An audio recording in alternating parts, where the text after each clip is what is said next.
Honorable Justice Lynn Leach, President of the Commonwealth Magistrates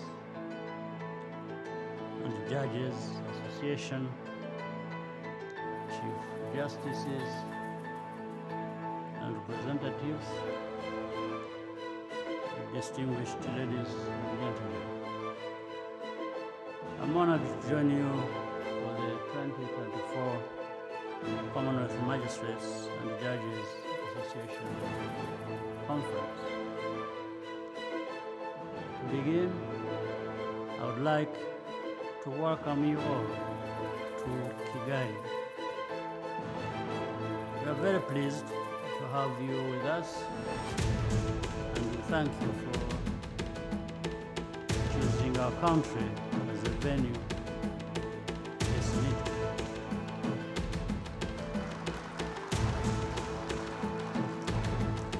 Environmental justice, the theme of this important gathering, is a top priority for the Commonwealth.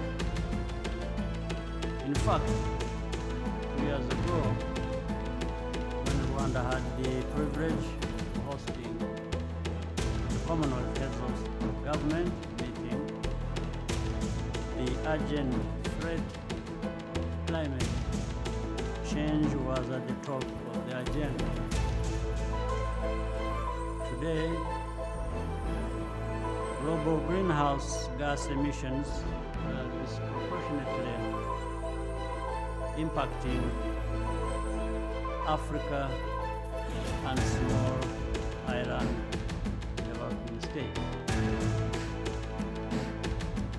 But no country can afford to be complacent.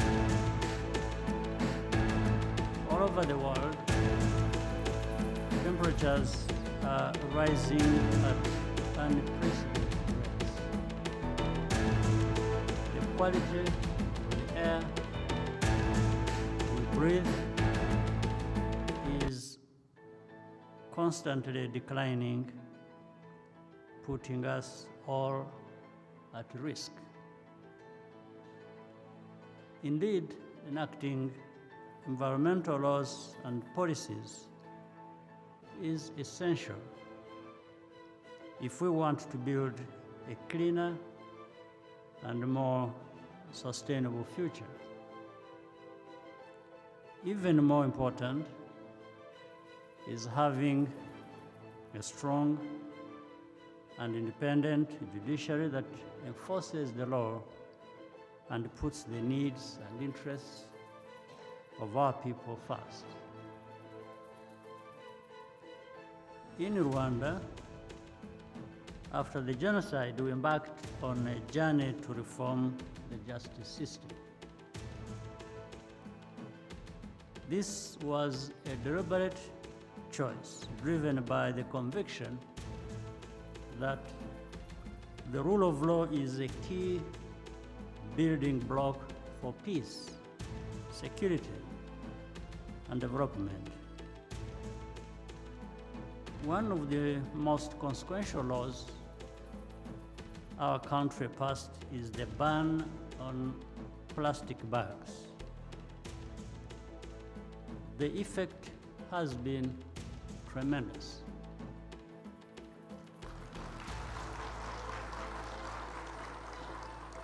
Beyond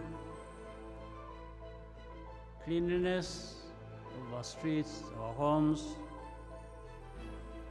this decision reinforced the importance of managing our resources without too much dependency from the outside. Over the years, we have also taken seriously the conservation of our national parks.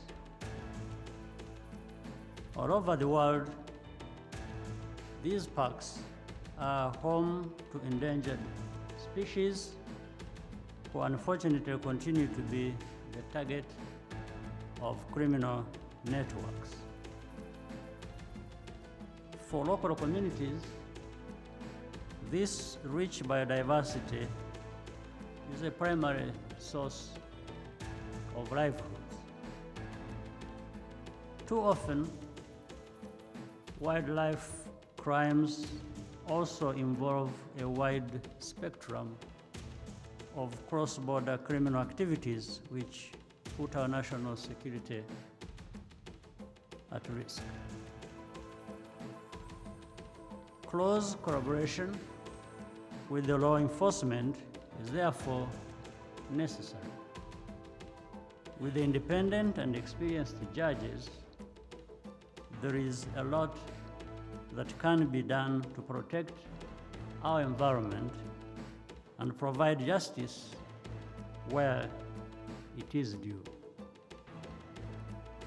To end, I urge you to use this platform to discuss the growing challenge of judicial corruption and case backlogs. Ultimately, the legitimacy of any justice system rests in the trust that citizens have in it. That is the basis of the ability of the courts to ensure respect for due process and respond swiftly and impartially to any dispute. Without this foundation, we cannot make a fairer and more peaceful world. Once again, thank you for inviting me to speak with you today. Soki maloko ekotonda na bato ya milinga ndengwana ekotonda ya pas de problème. Ici, j'interviens comme membre de l'Union sacrée et cadre de forces politiques alliées de l'UDPS Tshisekedi.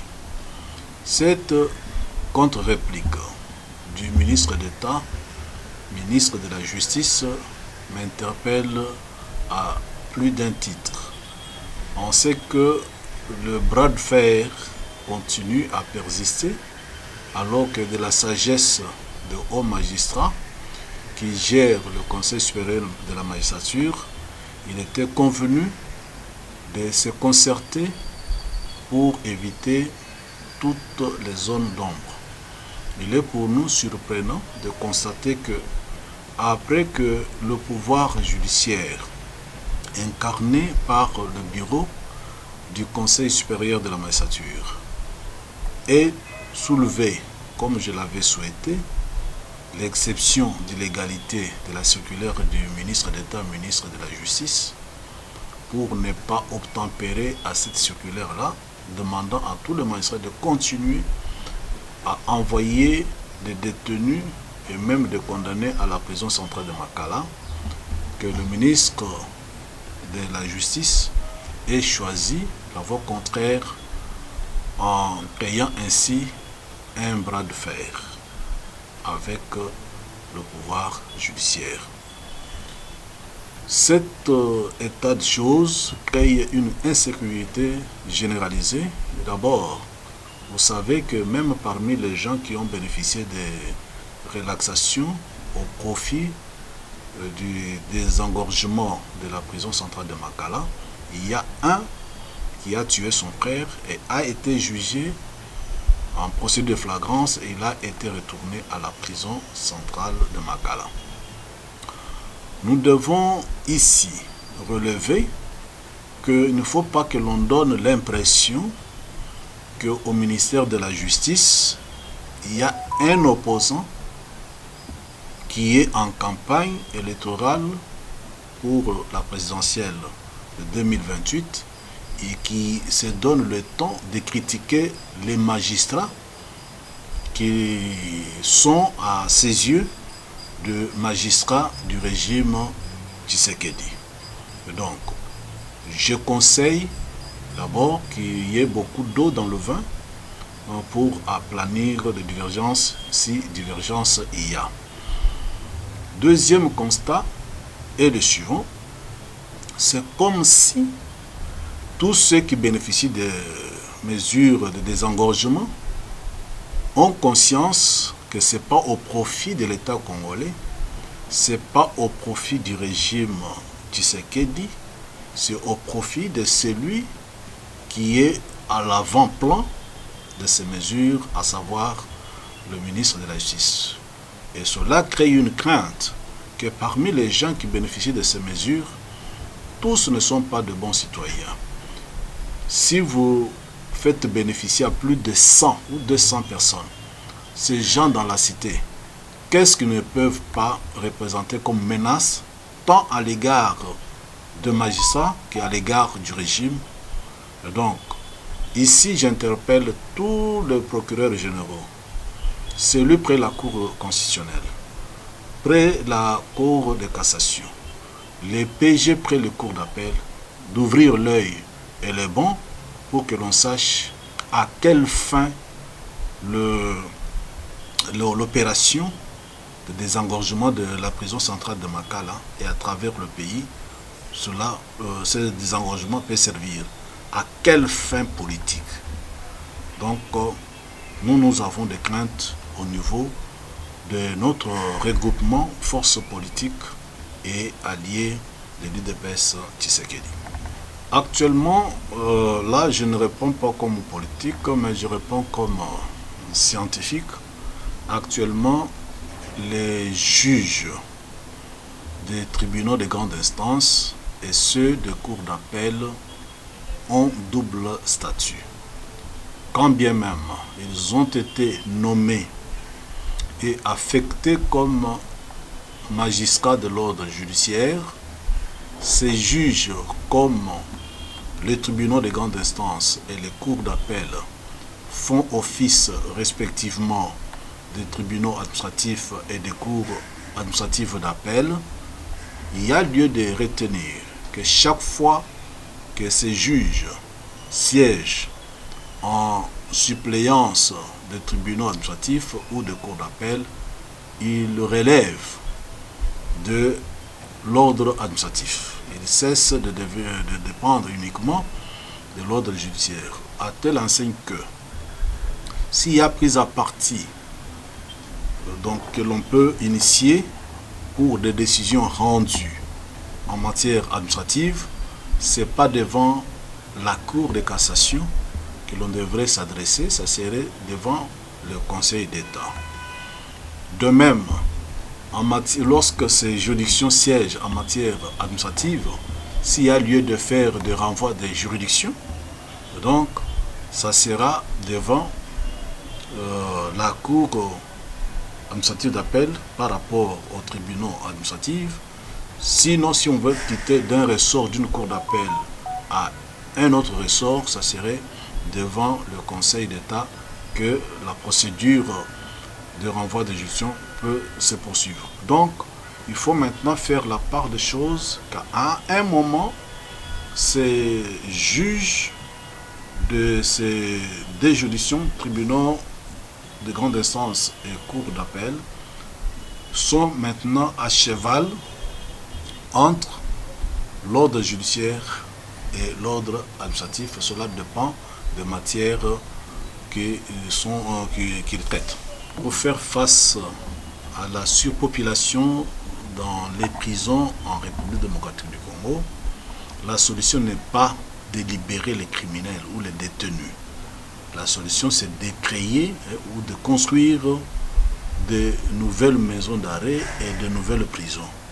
Parce que, comme je l'ai dit, ceux qui bénéficient de ces mesures-là, apparemment, ils ont l'impression que ce n'est pas la République qui leur accorde cette faveur, mais ils voient la personne qui porte. Et ça, c'est un danger. Et donc, il faut retenir que le ministre de la Justice ne peut intervenir en matière de liberté ou de libération que lorsque la personne détenue, condamnée, rentre dans la catégorie des personnes qui peuvent bénéficier de la libération conditionnelle. Nous rappelons ici que l'article 70 de la loi organique sur les juridictions de l'ordre judiciaire n'accorde au ministre de la Justice que le pouvoir d'injonction négative ou positive sans s'interférer dans la conduite de l'action publique. Or, aller relaxer les personnes en dehors des conditions de libération conditionnelle, c'est s'interférer dans la conduite de l'action publique qui est réservée exclusivement aux magistrats de parquet. Cela est interdit. Je pense que quelque part, nous craignons que le ministre de la Justice entre en conflit avec la loi pénale et que une action publique puisse être envisagée par le parquet compétent.